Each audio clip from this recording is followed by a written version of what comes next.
Hi dear students, നമ്മളെ രണ്ടാമത്തെ chapter ആണ് തിയറി ബേസ് ഓഫ് അക്കൗണ്ടിങ്.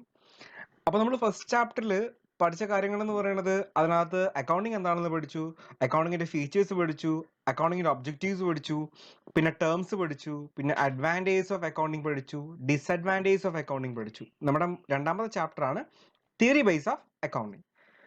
എന്താണെന്ന് നോക്കാം നമുക്ക്. ഇവിടെ നമ്മൾ പഠിക്കുന്ന ഒരു ഇമ്പോർട്ടൻ്റ് ആയിട്ടുള്ള പോർഷൻ ആണ് ഗ്യാപ്പ്. GAAP ഗ്യാപ്പ് എന്ന് പറഞ്ഞാൽ it is A generally accepted accounting principles. അപ്പൊ എന്താണ് ഈ ഗ്യാപ്പ് എന്ന് പറഞ്ഞാൽ? It is the rules or guidelines adopted for recording and reporting of business transaction in order to bring uniformity in the preparation and presentation of financial statement. നമുക്കറിയാം, നമ്മൾ accounts prepare ചെയ്യുമ്പോൾ ഇപ്പോൾ prepare ചെയ്യുന്ന ആൾക്കാർ ഓരോ കമ്പനിയിലും വ്യത്യാസമുണ്ട്. ഫോർ എക്സാമ്പിൾ, ഇപ്പോൾ ഒരു കടയിൽ ഒരാൾ ഒരു അക്കൗണ്ടന്റ് ആണ് അക്കൗണ്ട്സ് എഴുതുന്നതെങ്കിൽ വേറൊരു കടയിൽ വേറൊരാളാണ്. അപ്പൊ ഇവിടെ നമുക്ക് പല പ്രശ്നങ്ങളും റെക്കോർഡ് ചെയ്യുന്ന കാര്യത്തിൽ രണ്ടുപേരും റെക്കോർഡ് ചെയ്യുന്ന ഫോർമാറ്റിൽ രണ്ടുപേരും റെക്കോർഡ് ചെയ്യുന്ന രീതികളിൽ വ്യത്യാസം ഉണ്ടാവാം. പക്ഷെ അങ്ങനെ വ്യത്യാസമൊന്നും ഉണ്ടാവാതെ അതിലൊരു യൂണിഫോമിറ്റി എന്ന് പറഞ്ഞാൽ ഒരു കടയിൽ റെക്കോർഡ് ചെയ്യുന്നൊരു കാര്യവും വേറൊരു കടയിൽ റെക്കോർഡ് ചെയ്യുന്ന കാര്യം നമ്മുടെ യൂണിഫോം ആയിരിക്കണം, ഒരേ രീതിയിലുള്ളതായിരിക്കണം. അതിന് വേണ്ടിയിട്ട് നമ്മൾ ഫോളോ ചെയ്യുന്ന പ്രിൻസിപ്പിൾസ് ആണ് ഇത് ഗ്യാപ്പ്, നമ്മുടെ ജനറലി അക്സെപ്റ്റഡ് അക്കൗണ്ടിങ് പ്രിൻസിപ്പിൾ. അതായത് these are the rules or guide lines adopted. നമ്മൾ എടുത്ത് എന്തിനാണ്? Four recording and reporting of business transaction. Record ചെയ്യാനും റിപ്പോർട്ട് ചെയ്യാനും. റെക്കോർഡ് ചെയ്യുന്നത് എഴുതി വെക്കുക, റിപ്പോർട്ട് ചെയ്യാന്ന് പറഞ്ഞാൽ റിസൾട്ട് എന്ത് ചെയ്യുക, കാണിക്കുക. ഇൻ ദ ബിസിനസ് ട്രാൻസാക്ഷൻസ് എന്തിനു വേണ്ടിയിട്ട്?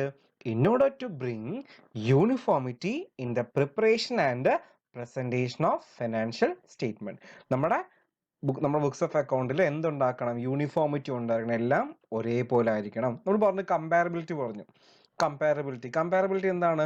ഒരു ബിസിനസ്സിനെ മറ്റൊരു ബിസിനസ്സിൽ കമ്പയർ ചെയ്യാൻ പറ്റണം, അല്ലെങ്കിൽ ഒരു ബിസിനസ്സിലെ ഒരു ഇയറിലെ നമ്മുടെ അവിടുത്തെ ഫിനാൻഷ്യൽ സ്റ്റേറ്റ്മെന്റിനെ വേറൊരു ഇയറിലുള്ള ഫിനാൻഷ്യൽ സ്റ്റേറ്റ്മെന്റുമായിട്ട് കമ്പയർ ചെയ്യാൻ പറ്റണം. അങ്ങനെ കമ്പയർ ചെയ്യാൻ പറ്റണമെങ്കിൽ they should be a uniform ഉണ്ട്. ഒരു യൂണിഫോമിറ്റി ഒരേപോലെ എന്ത് ചെയ്യണം? ഫോളോ ചെയ്യണം. Uniformity in the preparation and presentation of financial statement. ഇത് നമുക്ക് നോക്കാം. ജനറലി അക്സെപ്റ്റഡ് പ്രിൻസിപ്പിൾ എന്ന് പറഞ്ഞാൽ ഒരു ദിവസം കൊണ്ട് പൊട്ടിമുളച്ചൊന്നുമല്ല, ഒറ്റ ദിവസം കൊണ്ടോ 2 ദിവസം കൊണ്ടോ ക്രിയേറ്റ് ചെയ്ത ഒരു സാധനമല്ല. ഇതൊന്നും ഒരു ലോങ് പീരീഡിൽ അവർ ഓരോ അക്കൗണ്ട്സ് എക്സിക്യൂട്ടീവ്സ് അല്ലെങ്കിൽ അക്കൗണ്ട്സ് ഉപയോഗിക്കുന്ന ആൾക്കാർ അവരുടെ എക്സ്പീരിയൻസ് കൊണ്ട്, അവരുടെ ഗവൺമെന്റ് അവരുടെ എക്സ്പീരിയൻസ് കൊണ്ട്, പല ആൾക്കാരുടെയും എക്സ്പീരിയൻസിന്റെ ബേസിലാണ് നമ്മൾ ഏത് ക്രിയേറ്റ് ചെയ്തിട്ടുള്ളത്? Generally accepted accounting principles create ചെയ്തിട്ടുള്ളത്. അപ്പം gap have evolve over A long period of time. ഒരുപാട് ലോങ് പീരീഡ് ഓഫ് ടൈമിന്റെ ബേസിലാണ് ഏത് ക്രിയേറ്റ് ആയിട്ടുള്ളത്? നമ്മുടെ generally accepted accounting principles create ആയിട്ടുള്ളത്. എങ്ങനെ മക്കളെ? On the basis of past experience. അല്ലേ? നമ്മുടെ പാസ്റ്റ് എക്സ്പീരിയൻസ്, നമ്മൾ കഴിഞ്ഞ കാലത്ത് നമ്മുടെ എക്സ്പീരിയൻസ് അതിന്റെ ബേസിൽ, അല്ലെങ്കിൽ യൂസേജ് ഓർ കസ്റ്റം, നമ്മൾ ഫോളോ ചെയ്യുന്ന കസ്റ്റംസ് അല്ലെങ്കിൽ നമ്മൾ എങ്ങനെ ഉപയോഗിക്കുന്നു അതിന്റെ ബേസിൽ, അല്ലെങ്കിൽ statements by individual and professional bodies. ഒരു ഇൻഡിവിജ്വലിന്റെ സ്റ്റേറ്റ്മെന്റ് അല്ലെങ്കിൽ പ്രൊഫഷണൽ ബോഡീസ് കാണും. ഇപ്പം നമ്മുടെ ചാർട്ടേഡ് അക്കൗണ്ടൻസ് കാണും, അവരുടെ പ്രൊഫഷണൽ ബോഡീസിന്റെ എന്ത് statements, and regulation by government agency അല്ലെങ്കിൽ ഗവൺമെന്റ് ഏജൻസിയുടെ റെഗുലേഷൻ, അതിൻ്റെയൊക്കെ ബേസിൽ, and have a general acceptability among most accounting professionals. ഒരു ജനറൽ അക്സെപ്റ്റബിലിറ്റി ഉണ്ട് ആർക്കിടയിൽ? മോസ്റ്റ് അക്കൗണ്ടിങ് പ്രൊഫഷണൽ, എല്ലാ അക്കൗണ്ടിങ് പ്രൊഫഷണൽസിന്റെ കയ്യിലും ഒരു ജനറലി അക്സെപ്റ്റഡ് ആയിട്ടുള്ള കാര്യമാണ് ഏത് ഗ്യാപ്പ് എന്ന് പറഞ്ഞാൽ. ഇനി നമ്മൾ പഠിക്കാൻ പോകുന്ന കുറച്ച് കാര്യങ്ങളാണ്. ഇപ്പൊ ഇത്രയും പറഞ്ഞ് ഞാൻ ഒന്ന് സമപ്പ് ചെയ്ത് പറഞ്ഞു. അതിന്റെ ഒരു എസെൻസ് എന്ന ഒരു സംക്ഷിപ്ത രൂപം എന്താണെന്ന് പറഞ്ഞു കഴിഞ്ഞാൽ, ഈ പറയുന്ന ഗ്യാപ്പ് എന്ന് പറഞ്ഞു കഴിഞ്ഞാൽ കുറച്ച് set of rules and guide lines ആണ്. എന്തിനു വേണ്ടിയാണ് ഈ റൂൾസ് ആൻഡ് ഗൈഡ് ലൈൻസ് ഉപയോഗിക്കേണ്ടതെന്ന് പറഞ്ഞു കഴിഞ്ഞാൽ, നമ്മുടെ ട്രാൻസാക്ഷൻസ് റെക്കോർഡ് ചെയ്യാനും അത് റിപ്പോർട്ട് ചെയ്യാനും. അപ്പം ഇങ്ങനെ എന്തിനു വേണ്ടി ഈ ട്രാൻസാക്ഷൻസും ഈ റൂൾസും ഗൈഡ് ലൈൻസ് ഉപയോഗിച്ചുകൊണ്ട് റെക്കോർഡ് ചെയ്യുന്നു, റിപ്പോർട്ട് ചെയ്യുന്നു? എന്തിനു വേണ്ടി എന്ന് പറഞ്ഞു കഴിഞ്ഞാൽ, ഈ പറയുന്ന കാര്യങ്ങൾക്ക്, ഈ ട്രാൻസാക്ഷനും എല്ലാം റെക്കോർഡ് ചെയ്യുന്നതിന് എല്ലാത്തിനും ഒരു യൂണിഫോമിറ്റി കൊണ്ടുവരാൻ, പല ബിസിനസ്സുകളിലും ഒരു യൂണിഫോമിറ്റി കൊണ്ടുവരാനായിട്ട് പല ആൾക്കാരുടെ, ഇൻഡിവിജ്വലിന്റെ ആയിക്കോട്ടെ, ഓർഗനൈസേഷൻ്റെ ആയിക്കോട്ടെ, പ്രൊഫഷണൽ ബോഡീസിന്റെ ആയിക്കോട്ടെ, ഗവൺമെന്റ് ആയിക്കോട്ടെ, പല ആൾക്കാരുടെ എക്സ്പീരിയൻസിൽ നിന്നും, അവരുടെ യൂസേജിൽ നിന്നും, അവരുടെ കസ്റ്റംസിൽ നിന്നും ഉൾക്കൊണ്ടുകൊണ്ടാണ് ഏത് ക്രിയേറ്റ് ആയിട്ടുള്ളത്, നമ്മുടെ ക്യാപ്പ് ക്രിയേറ്റ് ആയിട്ടുള്ളത്, അല്ലെങ്കിൽ generally accepted accounting principle create ആയിട്ടുള്ളത്. പ്രധാനപ്പെട്ട അക്കൗണ്ടിങ് കൺസെപ്റ്റ് നമ്മൾ ഇവിടെ പഠിക്കേണ്ട, ഈ ഒരു ചാപ്റ്ററിൽ പഠിക്കേണ്ട പ്രധാനപ്പെട്ട അക്കൗണ്ടിങ് കൺസെപ്റ്റ് ഇതൊക്കെയാണ്. Okay, business entity concept, money measurement concept, going concern concept, accounting period concept, cost concept, dual aspect concept, revenue recognition concept, matching concept, full disclosure, consistency, conservatism, materiality, objectivity. നിങ്ങളെല്ലാം കേട്ട് പേടിക്കുന്നു വേണ്ട. നമ്മൾ ഇന്ന് deal ചെയ്യാൻ പോകുന്ന, ഈ ക്ലാസ്സിൽ ഡീൽ ചെയ്യാൻ പോകുന്ന നാല് കാര്യങ്ങൾ പ്രധാനപ്പെട്ട അക്കൗണ്ടിങ് അസംഷൻസ് എന്നൊക്കെ ഇതിന് അറിയപ്പെടും. അക്കൗണ്ടിങ് അസംഷൻസ് എന്ന് നമ്മൾ സാധാരണ പറയാറുണ്ട്. ഏതൊക്കെയെന്ന് പറഞ്ഞു കഴിഞ്ഞാൽ, 1 business entity, 2 money measurement, 3 going concern, 4 accounting period. നമുക്ക് ആദ്യം ഇതിലോട്ട് പോകും. നമ്മുടെ ഫസ്റ്റ് ഏത്? Business entity. എന്താണ് ബിസിനസ് എൻറ്റിറ്റി? നോക്കി മക്കളെ, 2 കാര്യങ്ങളുണ്ട്. ഒരു ബിസിനസ്, ഒന്നൊരു ബിസിനസ്സും, 2 ഒരു ബിസിനസ് മാനും. ഇപ്പൊ നമ്മളിപ്പം ഫോർ എക്സാമ്പിൾ, ഇപ്പൊ നമ്മൾ വീട്ടിനടുത്തൊരു കടമുണ്ട്. ഇപ്പൊ എന്റെ വീട്ടിനടുത്തൊരു കടമുണ്ട്, ഒരു കട. ആ കടയിലെ ആളുടെ പേര് ബാബു. നമ്മൾ അറിയപ്പെടുന്നത് ബാബു അണ്ണന്റെ കട എന്ന് അറിയപ്പെടുന്നത്. കാരണം ആ ഒരു ആളുടെ പേരിലാണ്, ആ കടയുടെ പേര് വേറെ എന്തോ ആണ്, KV സ്റ്റോർ, അങ്ങനെ നിധി സ്റ്റോർ, അങ്ങനെ എന്തോ വേറെ സാധനം പേര്. പക്ഷെ നമ്മൾ ആ കട അറിയപ്പെടുന്നത് അതിന്റെ ഓണറിന്റെ പേരിലാണ്. അങ്ങനെ ഓണറിന്റെ പേരിലാണ് പല കടയും അറിയപ്പെടുന്നത്. പക്ഷെ ഇവിടെ നമ്മൾ മനസ്സിലാക്കേണ്ടത്, നമ്മൾ അക്കൗണ്ടന്റ് ആണ്, നമ്മൾ മനസ്സിലാക്കേണ്ടത് ഇവിടെ രണ്ട് ആൾക്കാരാണ്, 2 എൻറ്റിറ്റിയാണ്. ഒന്ന് ബിസിനസ്സും, ഒന്ന് ബിസിനസ് മാനും. ഇത് നോക്കാം, എന്താണെന്ന് നോക്കാം. The concept of business entity assumes that the business has a distinct and separate entity from its owners. നമ്മൾ നേരത്തെ പറഞ്ഞു കട അറിയപ്പെടുന്നത് കടക്കാരന്റെ പേരിലാണ്. പക്ഷേ അക്കൗണ്ട്സ് പറയുന്നത് ഇത് രണ്ടും രണ്ടാണ്, 2 ഡിസ്റ്റിങ്ക്റ്റ് ആയിട്ടുള്ള ആൾക്കാരാണ്, 2 ഒരുമിച്ച് എന്ത് ചെയ്യാൻ പാടില്ല, കണക്കാക്കാൻ പാടില്ല. It means that for the purpose of accounting the business and its owners are to be treated to separate entity. നമ്മുടെ അക്കൗണ്ടിങ് പർപ്പസിന് വേണ്ടിയിട്ട് ഈ 2 ആൾക്കാരെയും, ആരെയൊക്കെ? ബിസിനസ്സിനെയും ബിസിനസ് മാനെയും നമ്മൾ എന്തായി ട്രീറ്റ് ചെയ്യുന്നു? 2 സെപ്പറേറ്റ് ആയിട്ടുള്ള ആൾക്കാരാണ്, സെപ്പറേറ്റ് എൻറ്റിറ്റി ആയിട്ട് നമ്മൾ എന്ത് ചെയ്യുന്നു? ട്രീറ്റ് ചെയ്യുന്നു. എങ്ങനെയാണ് കാര്യം എന്ന് പറഞ്ഞു കഴിഞ്ഞാൽ, ഫോർ എക്സാമ്പിൾ ഞാൻ പറഞ്ഞു, ബാബു അണ്ണന്റെ കട. ഈ ബാബു അണ്ണന്റെ കടയിൽ, ബാബു ചേട്ടന്റെ കട, ഈ കടയിൽ നമ്മൾ ഒരു സാധനം വാങ്ങിക്കുകയാണ്. ഇഫ് യു പർച്ചേസ് സംതിങ്, നമ്മൾ സാധനം വാങ്ങിക്കുമ്പോൾ അയാളുടെ ബുക്സിൽ എന്ത് ചെയ്യുന്നു? എഴുതിയിടുന്നു. അപ്പൊ ബിസിനസിന്റെ ബുക്സിൽ എഴുതിയിടുന്നത്. ഇനി ഇയാളുടെ മകന്റെ ഫീസ് കൊടുക്കുന്നു. ഇയാളുടെ മകന്റെ ഫീസ് കൊടുക്കുമ്പോൾ ഈ മകന് കൊടുത്ത ഫീസ് ഇയാളുടെ ബുക്സ് ഓഫ് അക്കൗണ്ടിൽ, ഇയാളുടെ ബിസിനസിന്റെ ബുക്സ് ഓഫ് അക്കൗണ്ട് എഴുതാൻ പറ്റുമോ? ഇല്ല. കാരണം അത് അയാളുടെ പേഴ്സണൽ എക്സ്പെൻസ് ആണ്. അല്ലെങ്കിൽ അയാളുടെ വീട്ടിലെ കറണ്ട് ബില്ല് അടയ്ക്കുന്നു, അദ്ദേഹത്തിന്റെ ഹൗസിലെ കറണ്ട് ബില്ല് അടയ്ക്കുന്നു. അയാൾക്ക് എഴുതാൻ പറ്റുമോ? നേരെ ബിസിനസിന്റെ ബുക്കിൽ എഴുതുകയാണ് electricity bill paid. Is it possible? ഇല്ല. കാരണം എന്ന് പറഞ്ഞാൽ നമ്മൾ ട്രീറ്റ് ചെയ്യുന്നത് ബിസിനസിനെയും ബിസിനസ് മാനെയും രണ്ടായിട്ടാണ്. ഒന്നായിട്ട് ട്രീറ്റ് ചെയ്ത പ്രശ്നം എന്ന് പറഞ്ഞു കഴിഞ്ഞാൽ, ബിസിനസ് മാന്റെ പേഴ്സണൽ എക്സ്പെൻസും കൂടെ ഏതിനകത്ത് കയറി വരും? ബിസിനസിന്റെ എക്സ്പെൻസിനകത്ത് കയറി വരും. അപ്പോൾ രണ്ടാണ്. ബിസിനസ് മാന്റെ പേഴ്സണൽ എക്സ്പെൻസ് ആരുടെ എക്സ്പെൻസ് മാത്രം? ബിസിനസ് മാന്റെ എക്സ്പെൻസ് മാത്രമാണ്. ഇനി തമ്മിൽ റിലേഷൻ ഉണ്ട്. ഇവർ തമ്മിൽ എന്താ റിലേഷൻ? ബിസിനസ് വിചാരിക്കും, മക്കളെ ശ്രദ്ധിച്ചോളേ, ബിസിനസ് വിചാരിക്കും ഞാൻ എവിടുന്നോ കുറച്ച് പൈസ കടം വാങ്ങിച്ചിട്ടുണ്ട്. ആരെ കയ്യിൽ നിന്നാണ് കടം വാങ്ങിച്ചത് മക്കളെ? ബിസിനസ് മാന്റെ കയ്യിൽ നിന്നാണ് കടം വാങ്ങിച്ചത്. ബിസിനസ് മാൻ എന്ത് വിചാരിക്കും? ഞാൻ എവിടെയോ കുറച്ച് പൈസ ഇൻവെസ്റ്റ് ചെയ്തിട്ടുണ്ട്. അതാണ് അടുത്ത സെന്റൻസിൽ പറയുന്നത്. Okay, as far as businessman concern, businessman എന്ത് വിചാരിക്കും എന്ന് പറഞ്ഞു കഴിഞ്ഞാൽ, he invest an amount into a business. അയാൾ എന്ത് ചെയ്തിട്ടുണ്ട്? കുറച്ച് പൈസ ഒരു ബിസിനസ്സിൽ കൊണ്ട് എന്ത് ചെയ്തിട്ടുണ്ട്? ഇൻവെസ്റ്റ് ചെയ്തിട്ടുണ്ട്. As far as business concern, business എന്ത് വിചാരിക്കും? It borrow money from businessman. ആരുടെയോ കയ്യിൽ നിന്ന് എന്ത് ചെയ്തിട്ടുണ്ട്? കുറച്ച് പൈസ കടം വാങ്ങിച്ചിട്ടുണ്ട്. അപ്പൊ ഇവിടെ തമ്മിൽ ഒരു കൊടുക്കൽ വാങ്ങൽ ബന്ധമാണ് ആര് തമ്മിലുള്ളത്? ബിസിനസ്സും ബിസിനസ് മാനും തമ്മിൽ. അതുകൊണ്ട് തന്നെ നമ്മൾ പറഞ്ഞു ബിസിനസ് മാൻ ഇൻവെസ്റ്റ് ചെയ്ത എമൗണ്ട് ആണ് എന്ത്? ക്യാപിറ്റൽ എന്ന് പറഞ്ഞു അല്ലെ. So the capital invested by the business man treated as the liability of the business. ശ്രദ്ധിച്ചേ, capital invested by the business man. ഒരു ബിസിനസ് മാൻ ആദ്യം ബിസിനസ് തുടങ്ങാനായിട്ട് പൈസ കൊണ്ടുവരില്ലേ മക്കളെ? അങ്ങനെ കൊണ്ടുവന്ന പൈസ ബിസിനസിന്റെ എന്താണ്? ലയബിലിറ്റി ആണ്. ലയബിലിറ്റി എന്താണ്? ബാധ്യത. നമ്മൾ കൊടുത്തു തീർക്കേണ്ട ലൈബിലിറ്റി ആണ് എന്ന് പറഞ്ഞ ക്യാപിറ്റൽ എന്ന് പറയുന്നത്. അപ്പം ബിസിനസ്മാന്റെ കയ്യിൽ നിന്ന് കടം വാങ്ങിച്ച പൈസയാണ് ഏത്? ബിസിനസ് നോക്കാം എങ്ങനെയാണെന്ന്. ആദ്യം എന്ത് ചെയ്യും? Businessman invest money into business. Business എന്ത് ചെയ്യും? കുറച്ച് പൈസ ഇൻവെസ്റ്റ് ചെയ്യും. ഇതെന്ത് ബിസിനസ് വിചാരിക്കും? ബിസിനസ് വിചാരിക്കും it borrow money from a businessman. ബിസിനസ്മാന്റെ കയ്യിൽ നിന്ന് കുറച്ച് പൈസ ആര് കടം വാങ്ങിച്ചു? ബിസിനസ് കടം വാങ്ങിച്ചു. അതുകൊണ്ടാണ് നമ്മൾ ഇതിനെന്ത് വിളിക്കുന്നത്? ഈ ക്യാപിറ്റൽ ബിസിനസ്മാൻ ഇൻവെസ്റ്റ് ചെയ്ത ഈ എമൗണ്ടിനെ നമ്മൾ ക്യാപിറ്റൽ എന്ത് വിളിക്കുന്നത്? ലൈബിലിറ്റി എന്ന്. നമ്മുടെ ബിസിനസിന്റെ ലൈബിലിറ്റി. അതായത് ബിസിനസ് എന്ന് അടച്ചു പൂട്ടുന്നോ അന്ന് ബിസിനസ്മാന്റെ പൈസ എന്ത് ചെയ്യണം? തിരിച്ചു കൊടുക്കണം, റീപേ ചെയ്യണം. ഓക്കെ മക്കളെ. Number 2, money measurement concept. Money measurement concept. According to this concept, transaction that can be measured in terms of money only are recorded in the books of account.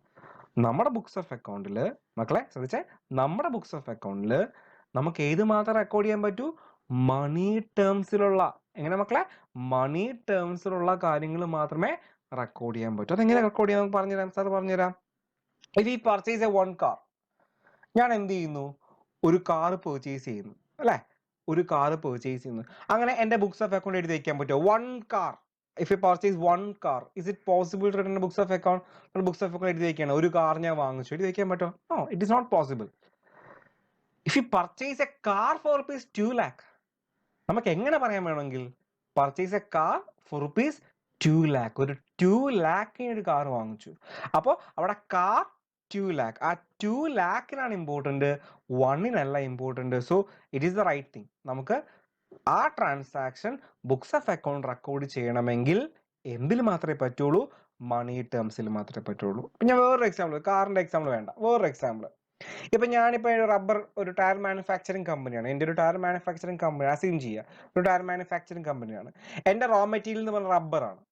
ഇപ്പൊ ഞാൻ ഒരു ഒരു റബ്ബർ, ഒരു tyre manufacture ചെയ്യണം. ഇനി 10 kilo rubber വേണം വിചാരിക്കാം. ഒരു tyre manufacture 10 kilo rubber, example ആണ്, 10 കിലോ റബ്ബർ വേണം.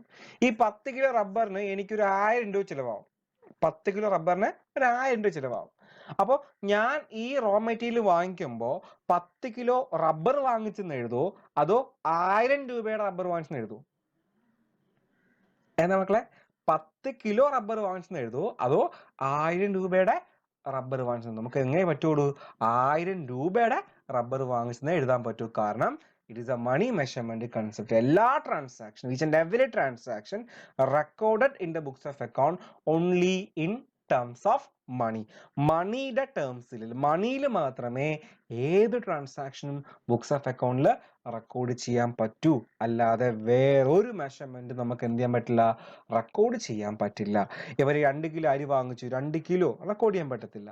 ഇപ്പൊ 2000 സ്ക്വയർ ഫീറ്റിന്റെ വീട് വാങ്ങിച്ചു, 2000 സ്ക്വയർ ഫീറ്റ് റെക്കോർഡ് ചെയ്യാൻ പറ്റത്തില്ല. എനിക്കിപ്പം ഒരു 10 ലിറ്റർ പെട്രോൾ വാങ്ങിച്ചു, 10 ലിറ്റർ റെക്കോർഡ് ചെയ്യാൻ പറ്റത്തില്ല. പക്ഷെ ഇതിന്റെ എല്ലാത്തിന്റെയും പ്രൈസ്, വില, അത് മാത്രമേ നമ്മുടെ ബുക്സ് ഓഫ് അക്കൗണ്ടിൽ എന്ത് ചെയ്യാൻ പറ്റൂ? റെക്കോർഡ് ചെയ്യാൻ പറ്റൂ. അതാ പറയുന്നത് money measurement concept. The next one, going concern concept. നമുക്ക് എന്താ മക്കളെ? Going concern concept. ഈ കൺസെപ്റ്റിൽ പറയുന്നത് ഇത്രയേ ഉള്ളൂ, സിമ്പിൾ ആണ്. ഈ കൺസെപ്റ്റ് പറഞ്ഞത് ഇത്രയേ ഉള്ളൂ. ഒരു ട്രാൻസാക്ഷൻസ് നമ്മൾ, ഒരു ബിസിനസ് എന്ന് പറയുന്നത് ഇന്നോ നാളെയോ മറ്റന്നാളോ അല്ലെങ്കിൽ അടുത്ത മാസമോ അല്ലെങ്കിൽ അടുത്ത വർഷമോ എന്തി പോകുന്നല്ല, പൂട്ടിപ്പോകുന്നല്ല. അത് ഒരു ലോങ് പീരീഡ് എന്ത് ചെയ്യും? റൺ ചെയ്യും. എങ്ങനെ? ഒരു ബിസിനസ് എന്ന് പറയണത് ഇന്നോ നാളെയോ അല്ലെങ്കിൽ അടുത്ത വർഷമോ അല്ലെങ്കിൽ അടുത്ത മാസമോ പൂട്ടിപ്പോകുന്നതല്ല, ഒരു ലോങ് പീരീഡ് എന്ത് ചെയ്യും? റൺ ചെയ്യും. എങ്കിൽ മാത്രമേ നമുക്ക് എന്ത് ചെയ്യാൻ പറ്റൂ? പല ട്രാൻസാക്ഷൻസും റെക്കോർഡ് ചെയ്യുന്നത് കറക്റ്റ് ആവുള്ളൂ. അതായത് the concept of going concern assumes that a business firm would continue to carry out its operation indefinitely, that is a fairly long period of time, and would not be liquidate in the foreseeable future. നമ്മുടെ business ഒരു long period എന്ത് ചെയ്യും? Run ചെയ്യും മക്കളെ. നമ്മുടെ ഫോർസീബിൾ future, നമുക്ക് കാണാൻ കഴിയുന്ന അത്രയും നാളല്ല റൺ ചെയ്യുന്നത്, ഒരു ലോങ് പീരീഡ് എന്ത് ചെയ്യും? റൺ ചെയ്യും. എങ്കിൽ മാത്രമേ നമുക്ക് എന്ത് ചെയ്യാൻ പറ്റൂ? പല ട്രാൻസാക്ഷൻസും റെക്കോർഡ് ചെയ്യാൻ പറ്റൂ അല്ലെ? ഇപ്പൊ ഞാൻ ഒരാൾക്ക് കടം വാങ്ങിക്കുന്നു, ഒരാളുടെ കയ്യിൽ നിന്ന് കടം വാങ്ങിക്കുന്നെങ്കിൽ ബിസിനസ് നാളെ പൂട്ടി പോകുന്നെങ്കിൽ അയാൾ കടം തരത്തില്ല. ഞാൻ ഒരു കടത്തിന് സാധനം ഒരാൾക്ക് വിൽക്കുന്നു, അത് നാളെ പൂട്ടിപ്പോയെങ്കിൽ എനിക്ക് എന്ത് ചെയ്യാൻ പറ്റില്ല, ആ പൈസ വാങ്ങിക്കാൻ പറ്റില്ല. അപ്പൊ ബിസിനസ് റൺ ചെയ്യണമെങ്കിൽ ഈ ഒരു കൺസെപ്റ്റ് വളരെ അത്യാവശ്യമാണ്. The business will run for a long period of time or indefinite time. അതായത് നമുക്ക് മുൻകൂട്ടി കാണാൻ പറ്റാത്ത അത്രയും നാൾ എന്ത് ചെയ്യും, ബിസിനസ് റൺ ചെയ്യും. അല്ലെങ്കിൽ ഒരു ലോങ് പീരീഡ് എന്ത് ചെയ്യും, ബിസിനസ് റൺ ചെയ്യും. It never close next day or next month or next year. അടുത്ത ദിവസമോ അടുത്ത മാസമോ അല്ലെ അടുത്ത വർഷമോ ക്ലോസ് ചെയ്യത്തില്ല.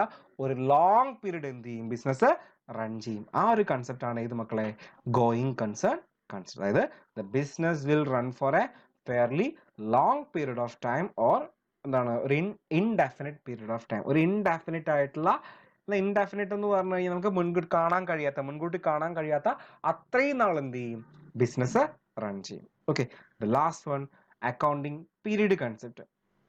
അക്കൗണ്ടിങ് പീരീഡ് കൺസെപ്റ്റ് എന്ന് പറഞ്ഞു കഴിഞ്ഞാൽ നമ്മളെ ഇപ്പൊ പറഞ്ഞു ബിസിനസ് ഒരു ലോങ് പീരീഡ് ആണെന്ന് പറഞ്ഞു, ഒരു ലോങ് പീരീഡിലാണ് ബിസിനസ് റൺ ചെയ്യുന്നത് പറഞ്ഞു. ഫോർ എക്സാമ്പിൾ ഇപ്പൊ 2010 ബിസിനസ് സ്റ്റാർട്ട് ചെയ്തു. അപ്പൊ ലോങ് പീരീഡ് ആണ് ബിസിനസ്. അപ്പൊ ഇന്ന് നാളെ പൂട്ടും എനിക്ക് അറിയത്തില്ല, ലോങ് പീരീഡിൽ ബിസിനസ് എന്ത് ചെയ്യും, റൺ ചെയ്യും. അപ്പോ നമുക്ക് ലോങ് പീരീഡിൽ റൺ ചെയ്ത് കഴിഞ്ഞാൽ എന്റെ പ്രോഫിറ്റ് എന്ന് മാത്രം അറിയാൻ പറ്റൂ, നേരത്തെ പറഞ്ഞ കൺസെപ്റ്റ് വെച്ചാണെങ്കിൽ. അവസാനം ഫോർ എക്സാമ്പിൾ 2010 സ്റ്റാർട്ട് ചെയ്തു, ഒരു ലോങ് പീരീഡ് ആണ്. അപ്പം എനിക്ക് പ്രോഫിറ്റ് അറിയാൻ പറ്റുമോ? ഇല്ല. കാരണം എന്ന് ബിസിനസ് ക്ലോസ് ചെയ്യുന്നേ അന്നേ എനിക്ക് പ്രോഫിറ്റ് അറിയാൻ പറ്റൂ, കാരണം ലോങ് പീരീഡ് റൺ ചെയ്യുന്നുണ്ട്. പക്ഷേ ഒരു ബിസിനസ്സിന് അതിന്റെ കറക്റ്റ് ആയിട്ടുള്ള പെർഫോമൻസ് അറിയണം. എന്തുമാത്രം ലാഭമുണ്ട് അല്ലെങ്കിൽ എന്തുമാത്രം നഷ്ടമുണ്ട്. അപ്പം ഈ ഒരു കറക്റ്റ് പ്രോസസ്സ് അറിയണമെങ്കിൽ നമുക്കൊരു അക്കൗണ്ടിങ് പീരീഡ് വേണം. ഒരു അക്കൗണ്ടിങ് പീരീഡ് എന്ന് പറഞ്ഞ സ്പാൻ ഓഫ് ടൈം ആണ്. നമ്മുടെ ട്രാൻസാക്ഷൻസ് റെക്കോർഡ് ചെയ്യുന്ന ഒരു സ്പാൻ ഓഫ് ടൈം. ഇപ്പൊ ഒരു മാസമായിരിക്കാം, അല്ലെങ്കിൽ ഒരു വർഷമായിരിക്കാം, അല്ലെങ്കിൽ ഒരു ക്വാർട്ടർലി ആയിരിക്കാം, അല്ലെങ്കിൽ ഹാഫ് ഇയർലി ആയിരിക്കാം. ആ ഒരു സ്പാൻ ഓഫ് ടൈമിനെ വിളിക്കുന്നതാണ് എന്ത്, അക്കൗണ്ടിങ് പീരീഡ്. നമ്മൾ സാധാരണയായിട്ട് നോർമലി ബിസിനസ് എന്ന് പറയുന്നത് റെക്കോർഡ് ചെയ്യുന്നത് ഒരു വർഷത്തേക്കാണ്. ട്രാൻസാക്ഷൻസ് റെക്കോർഡ് ചെയ്യുന്നത് ഒരു വർഷത്തേക്ക്, ഒരു ഇയറിലത്തേക്കാണ്. നമുക്ക് നോക്കാം എന്താണ് അക്കൗണ്ടിങ് പീരീഡ് എന്ന് പറഞ്ഞാൽ. Accounting period refers to the span of time at the end of which the financial statement of an enterprise are prepared. ഒരു സ്പാൻ ഓഫ് ടൈം ആണ്, ഒരു പ്രത്യേക സമയമാണ്, അല്ലെ ഒരു നിശ്ചിത സമയമാണ്. ആ സമയത്തിന്റെ എൻഡിലായിരിക്കും നമ്മൾ എന്ത് പ്രിപ്പയർ ചെയ്യുന്ന മക്കളെ, നമ്മുടെ ഫിനാൻഷ്യൽ സ്റ്റേറ്റ്മെന്റ് പ്രിപ്പയർ ചെയ്യുന്നത്. നമ്മുടെ പ്രോഫിറ്റ് ആൻഡ് ലോസ് അക്കൗണ്ടും ബാലൻസ് ഷീറ്റും അപ്പോഴാണ് പ്രിപ്പയർ ചെയ്യുന്നത്. To know whether it has earned a profit or incurred a loss. എന്തിനു വേണ്ടിയിട്ട്? നമ്മൾ ആ ബിസിനസ് പ്രോഫിറ്റ് ആണോ ഏൺ ചെയ്തത് അല്ലെങ്കിൽ ലോസ് ആണോ ഉണ്ടായത് നമുക്കറിയാനായിട്ട്. And what exactly the position of asset and liability at the end of that period. മാത്രമല്ല നമുക്ക് അറിയാൻ കഴിയണം ആ പീരീഡിന്റെ എൻഡിൽ നമുക്ക് എന്തുമാത്രം ലൈബിലിറ്റി ഉണ്ടെന്നും നമുക്ക് എന്തുമാത്രം അസറ്റ് ഉണ്ടെന്നും. അപ്പൊ ഇത് സിമ്പിൾ ആയിട്ട് മനസ്സിലാക്കും മക്കളെ. ഒരു അക്കൗണ്ടിങ് പീരീഡ് എന്ന് പറയുന്നത് ഒരു സ്പാൻ ഓഫ് ടൈം, ഒരു നിശ്ചിത സമയം. ചിലപ്പോൾ ഒരു വർഷമായിരിക്കാം മക്കളെ, ഒരു മാസമായിരിക്കാം, അല്ലെങ്കിൽ 3 മാസം കൂടുമ്പോഴായിരിക്കും. ക്വാർട്ടർലി എന്ന് പറയും, 3 മാസം കൂടുമ്പോഴായിരിക്കാം, അല്ലെങ്കിൽ 6 മാസം, ഹാഫ് ഇയർലി 6 മാസമായിരിക്കാം. അത് ഏതോ ആയിക്കോട്ടെ. എന്തിനാണെന്ന് പറഞ്ഞു കഴിഞ്ഞാൽ നമ്മുടെ ബിസിനസ് ട്രാൻസാക്ഷൻസ് റെക്കോർഡ് ചെയ്ത് അതിന്റെ റിസൾട്ട് കണ്ടുപിടിക്കാനാണ്. എന്താ റിസൾട്ട്? നമുക്ക് പ്രോഫിറ്റ് ആണെന്ന് കണ്ടുപിടിക്കണം, നമുക്ക് ലോസ് ആണെന്ന് കണ്ടുപിടിക്കണം, അല്ലെങ്കിൽ നമുക്ക് എന്തുമാത്രം അസറ്റ് ഉണ്ടെന്ന് കണ്ടുപിടിക്കണം, നമുക്ക് എന്തുമാത്രം ലൈബിലിറ്റി ഉണ്ടെന്ന് കണ്ടുപിടിക്കണം. അപ്പൊ അതിന് വേണ്ടിയിട്ട് നമ്മൾ ക്രിയേറ്റ് ചെയ്യുന്നത് എന്ന് പറയുന്നത് നമ്മുടെ അക്കൗണ്ടിങ് പീരീഡ്. അപ്പൊ നമ്മൾ സാധാരണയായിട്ട് നമ്മുടെ ഇന്ത്യയിൽ സാധാരണയായിട്ട് അക്കൗണ്ടിങ് പീരീഡ് എന്ന് പറയുന്നത് 1 ഏപ്രിൽ സ്റ്റാർട്ട് ചെയ്ത് അടുത്ത വർഷം 31 മാർച്ചിൽ എന്ത് ചെയ്യും, എൻഡ് ചെയ്യും. അതായത് ഇപ്പൊ കറണ്ട് അക്കൗണ്ടിങ് പീരീഡ് എന്ന് പറയുന്നത് 2020 1 ഏപ്രിൽ സ്റ്റാർട്ട് ചെയ്ത് 2021 31 മാർച്ചിൽ എന്ത് ചെയ്യും, എൻഡ് ചെയ്യും. അപ്പൊ 2021 31 മാർച്ച് ആകുമ്പോഴാണ് നമ്മൾ എന്ത് പ്രിപ്പയർ ചെയ്യുന്നത്, ഫിനാൻഷ്യൽ അക്കൗണ്ട്, അതായത് profit and loss account, balance sheet prepare ചെയ്യുന്നത്. എന്തിനാണ് profit and loss account prepare ചെയ്യുന്നത്? Profit and loss account prepare ചെയ്താൽ മാത്രമേ നമുക്ക് അറിയാൻ പറ്റൂ ബിസിനസ് പ്രോഫിറ്റിലാണോ ലോസ് ആണ്. എന്തിനാണ് ബാലൻസ് ഷീറ്റ് പ്രിപ്പയർ ചെയ്യുന്നത്? ബാലൻസ് ഷീറ്റ് പ്രിപ്പയർ ചെയ്യുമ്പോൾ അറിയാൻ പറ്റൂ നമുക്ക് എന്തുമാത്രം അസറ്റ് ഉണ്ടെന്നും എന്തുമാത്രം ലൈബിലിറ്റി ഉണ്ടെന്നും. അല്ലെ, നമ്മൾ പഠിച്ചു അസറ്റ് എന്താണെന്ന് പഠിച്ചു, ലൈബിലിറ്റി എന്താണെന്ന് പഠിച്ചു. അപ്പൊ ഇത്രയാണ് പ്രധാനപ്പെട്ട നമ്മുടെ അക്കൗണ്ടിങ് കൺസെപ്റ്റ്. ഏതൊക്കെയാണ്? 4 എണ്ണം അല്ലെ, നമ്മൾ ഈ ക്ലാസ് 4 എണ്ണം മതി. ഏതൊക്കെയാണ് നമുക്ക് ഒന്നുകൂടെ റിമൈൻഡ് ചെയ്യാം. നമുക്ക് ഏതൊക്കെയാണ്? ഫസ്റ്റ് പറഞ്ഞ എന്താണ്? മണി മെഷർമെന്റ് അല്ലെ, ഫസ്റ്റ് പറഞ്ഞ ബിസിനസ് എൻറ്റിറ്റി. സിമ്പിൾ ആയിട്ട് ഇത്രയേ ഉള്ളൂ. ബിസിനസ് എൻറ്റിറ്റി എന്ന് പറഞ്ഞു കഴിഞ്ഞാൽ ഒരു ബിസിനസ്സിൽ 2 എൻറ്റിറ്റി ഉണ്ട്, ഒന്ന് ബിസിനസ്സും ഒന്ന് ബിസിനസ് മാൻ. ബിസിനസ് മാൻ വിചാരിക്കും മക്കളെ കുറച്ച് പൈസ എന്ത് ചെയ്തിട്ടുണ്ട്, ബിസിനസ്സിൽ ഇൻവെസ്റ്റ് ചെയ്തിട്ടുണ്ട്. ബിസിനസ് വിചാരിക്കും എവിടെ നിന്നോ കുറച്ച് പൈസ എന്ത് ചെയ്തിട്ടുണ്ട്, കടം വാങ്ങിച്ചിട്ടുണ്ട്. അപ്പൊ അതുകൊണ്ട് രണ്ട് എൻറ്റിറ്റീസ്, രണ്ട് വ്യക്തികളാണ്. അതുകൊണ്ടാണ് ഈ ബിസിനസ്മാൻ ഇൻവെസ്റ്റ് ചെയ്ത പൈസയെ നമ്മുടെ ബിസിനസ് എന്തായിട്ട് ട്രീറ്റ് ചെയ്യുന്നത്, നമ്മുടെ ലൈബിലിറ്റി ആയിട്ട് ട്രീറ്റ് ചെയ്യുന്നത്, ലൈബിലിറ്റി, ബാധ്യതയായിട്ട് ട്രീറ്റ് ചെയ്യുന്നത്.